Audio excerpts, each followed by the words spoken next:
കേരളീയരുടെ ആരോഗ്യകരമായ നിലനിൽപ്പിന് അന്യസംസ്ഥാന തൊഴിലാളികൾ ജോലി ചെയ്യുന്ന ഹോട്ടലുകളും ജ്യൂസ് കടകളും നിർബന്ധമായും ബഹിഷ്കരിച്ചേ തീരൂ. പാടത്തും പറമ്പത്തും അവർ പണിയെടുത്തുകൊള്ളട്ടെ, നമുക്ക് വിരോധമില്ല. ഇതൊന്ന് വായിച്ചു നോക്കൂ.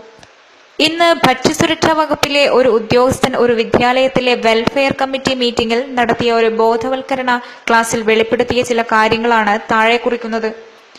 കോഴിക്കോടുകാരുടെ ഭക്ഷണപ്രിയത്തെ മുതലെടുത്ത് അനേകം ഹോട്ടലുകളും തട്ടുകടകളും കാറ്ററിംഗ് കേന്ദ്രങ്ങളുമാണ് നഗരത്തിലും പരിസര പ്രദേശങ്ങളിലും മുളച്ചു പോകുന്നത്. ഇത്തരം ചെറുതും വലുതുമായ സ്ഥാപനങ്ങളിൽ നടത്തിയ വിവിധ പരിശോധനകളിൽ വെളിച്ചത്ത് വന്നത് ഞെട്ടിപ്പിക്കുന്ന ചില യാഥാർത്ഥ്യങ്ങളാണ്.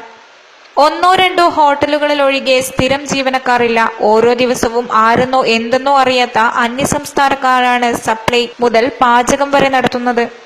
അത്യാവശ്യം വേണ്ട വ്യക്തി മാനദണ്ഡങ്ങൾ പോലും ഇവർക്ക് അന്യമാണ്. ഭൂരിപക്ഷം പേർക്കും ത്വക്ക് രോഗങ്ങളുണ്ട്. മാരക രോഗങ്ങളായ TB, ലൈംഗിക രോഗങ്ങൾ, എയ്ഡ്സ് എന്നിവയുള്ളവരും കുറവല്ല. പാൻ, പുകയില, കഞ്ചാവ്, മദ്യം എന്നിവ ഉപയോഗിക്കുന്നവരാണ് അധികവും. ഉടമയോടുള്ള ദേഷ്യത്തിന് ഭക്ഷണത്തിലേക്ക് മൂത്രമൊഴിച്ച സംഭവം വരെയുണ്ട്. കൈ ഒരിക്കലും കഴുകാറില്ല. ജോലി കഴിഞ്ഞ് അന്തിയുറക്കം തെരുവ് വേശ്യകളുടെ കൂടെയാണ്. ബീഫ്, ചിക്കൻ, മീൻ മുതലായവ കഴുകിയാൽ രുചി പോകുമെന്ന് വിശ്വസിക്കുന്നവരും ഒരിക്കലും കഴുകാത്തവരുമുണ്ട്. വിഷപ്പച്ചക്കറി അതേപടി ഉപയോഗിക്കുന്നു. മിക്കയിടത്തും ഉപയോഗിക്കുന്ന ചായപ്പൊടി, പാൽ, തൈര്, മസാലകൾ, എണ്ണകൾ എന്നിവ ഡ്യൂപ്ലിക്കേറ്റോ മൂന്നാംകിടയോ ആണ്. വണ്ടിക്കാരിൽ നിന്ന് ചത്ത കോഴികളെ മാത്രം വാങ്ങി കറിയും ബിരിയാണിയും വെക്കുന്ന ഹോട്ടലുകളും കാണാനിടയായി. ഏറ്റവും ഭീകരമായ അവസ്ഥ വെള്ളത്തിൻ്റെതാണ്. അങ്ങേയറ്റം മോശം ജലമാണ് മിക്കവാറും സ്ഥാപനങ്ങൾ ഉപയോഗിക്കുന്നത്.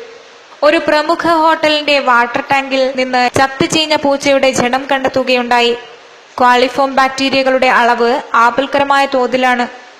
പഴകിയതും ഉപയോഗയോഗ്യമല്ലാത്തതുമായ ഭക്ഷണ സാധനങ്ങൾ നിറവും രുചിയും മാറ്റി വീണ്ടും വീണ്ടും നിങ്ങളുടെ മുന്നിലെത്തിക്കുന്നു. നാം സ്വാദോടെ ഭക്ഷിക്കുന്നു.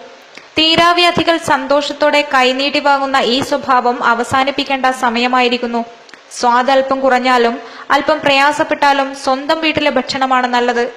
അന്യസംസ്ഥാന തൊഴിലാളികൾ ജോലി ചെയ്യുന്ന ഹോട്ടലുകളും ജ്യൂസ് കടകളും നിർബന്ധമായും ബഹിഷ്കരിച്ചേ തീരൂ.